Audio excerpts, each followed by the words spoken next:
plugging USB into head instead of learning as an idea as a child. As a child, I thought, why not just have a USB with all the English vocabulary and just insert it into my head, and then I would know it all. This idea sounded ridiculous to a certain extent, and nowadays we have Neuralink, and already people are connected, basically, or one person at this point in time is connected to the internet, I think, and it's a he, and he can look up stuff, and he also, I don't know if he is already connected to the internet, but at least he can interact, I think, via his phone with a computer at this point in time. Now, this is just the super obvious idea that comes close to, okay, I have a USB, but instead of the USB, it's now a wireless connection, so it's no longer a hardware connection, but it's just a connection that goes via air and via electromagnetic waves. In this case, I think it's Bluetooth, but I'm not entirely sure. It could also be something like Wi-Fi Direct or maybe telepathy. Now, there are other sides of this thinking one also already could explore.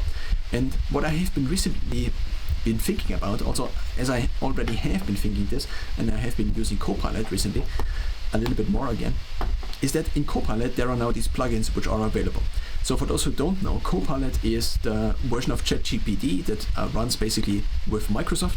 So Copilot and so OpenAI and Microsoft kind of work together, and ChatGPT at this point, the 4.0 version, the Omni version is the current version, even though this has not been made available, is running also Copilot.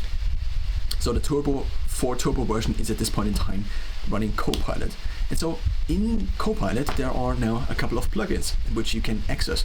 And these plugins, for example, are there is already a music engine which allows you to create songs, which is now so ridiculous, I think, because I was so eager to find out about this, and for years there were kind of a couple of articles about this, but I could never actually try it. And now yesterday or 2 days before, I could just turn this plugin on and then create a song about this, and now create a song about an astronaut who then eventually finds out that, well, he's just a genetic copy of his previous version or something like this. And then I got a song about an astronaut. Ridiculous. Now, to a certain extent, one could say it is just GPT, and this is just a plugin. Now, in this case, what is a plugin? A plugin is just an additional program, one could say. Now, the Copilot, in this case, is an agent, one could say. So in economic theory, there is this concept of the agent. In also other parts of maybe science, if one considers economic theory as a part of science, and not just the part of the philosophical sciences. Now, if one has an agent, this agent could be a program, this agent could also be an app, this agent could also be a human. So basically an entity that wants to do something. Now, if the agent wants to do something, then he can basically access whatever resources that are available. And now one could say that if one is able to establish a connection with another agent, then one could call this an alliance, a friend, or a plugin. So the question at this point might be, if I plug in my USB as a child, or also maybe in a couple of years, but the USB might no longer be necessary because who uses USBs these days anyway? I just send something via mail and then attach this link which nobody can open, and then, well, maybe just a USB is the better option, or burn it on a CD.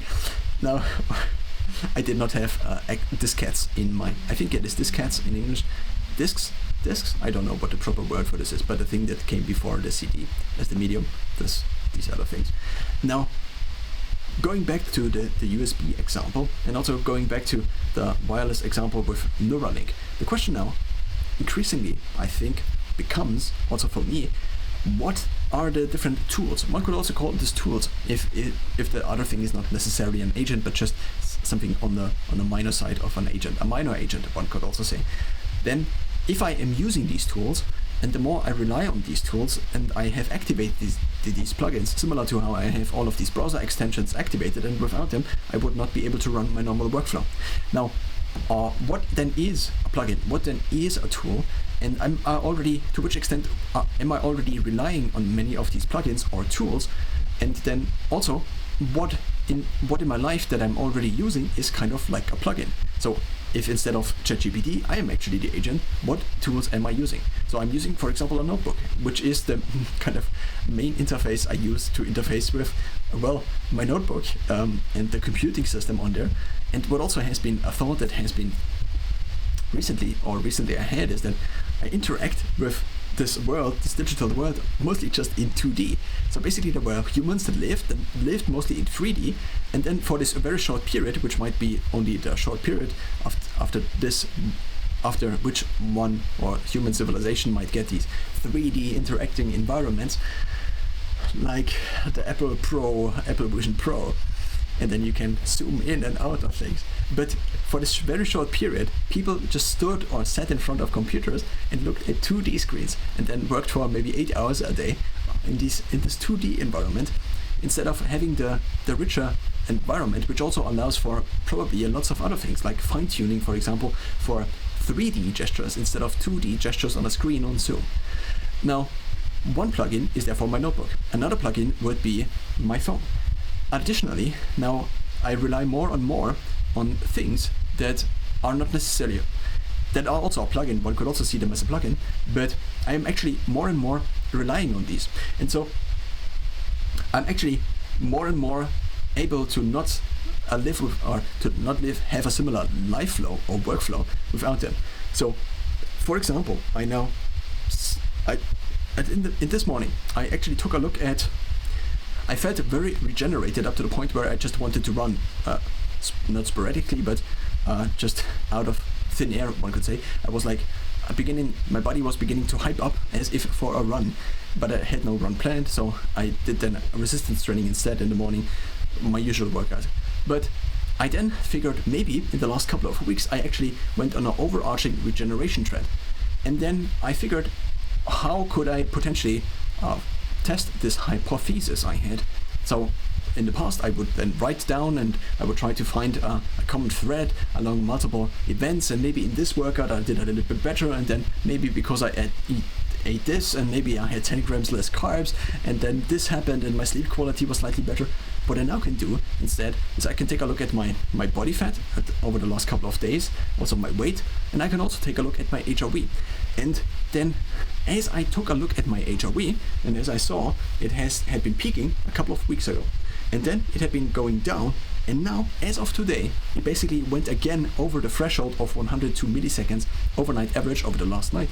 So what this allowed me is basically to shorten all of this analysis of, okay, what is actually happening and how can I possibly use this in the future, utilize the different things that have been happening in the future in order to in the future be in a better health state on average. And so one look at the Garmin dashboard in terms of HRV, in terms of the HRV metric over the last 4 weeks, then showed me this. It showed me the HRV, which in this case seems to correlate with my subjective feeling of kind of the last weeks, which is often kind of hard to remember.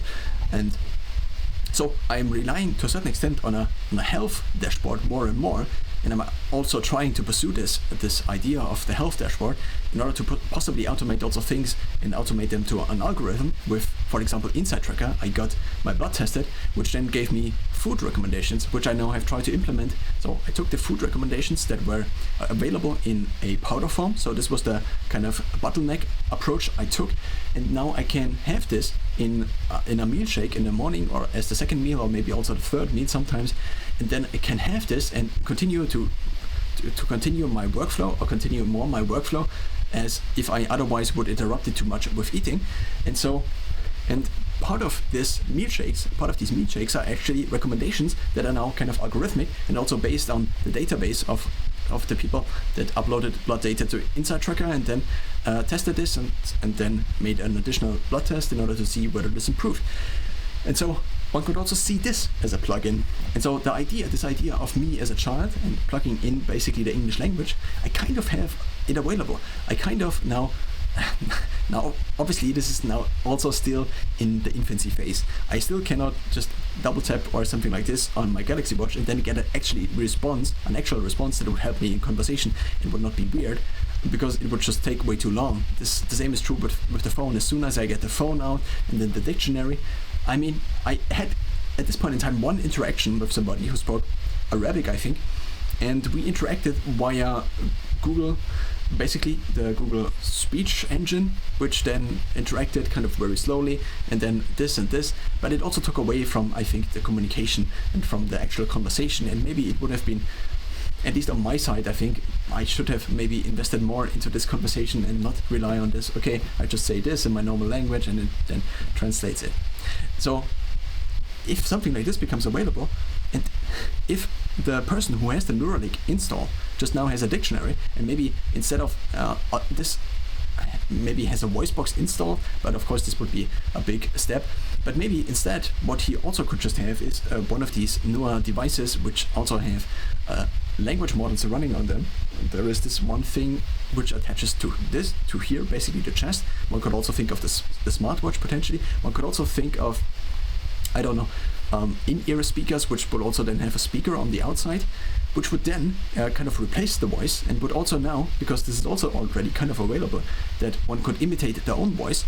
So one could basically, within real time, now double tap on this device and then kind of speak with their own voice, and by now transferring the thoughts increasingly, I don't know to which extent this is possible with Neuralink, but if the person already is able to type on a keyboard, then one could possibly figure out some solution where the person could kind of type on a keyboard, or could just think the thoughts in the future maybe. And to a certain extent already he is thinking the thoughts, he is thinking on where to move the cursor, and so he already, and if he then introduces kind of another the Swift typing or something like this, then maybe he could approximate the normal speech rate, and then he could maybe have just a pin here, which would then translate similar to how Stephen Hawking talked kind of at the end of his life, and would be able to talk in another language, which then kind of would be similar to plugging a USB into my brain as a child to just know all the English vocabulary.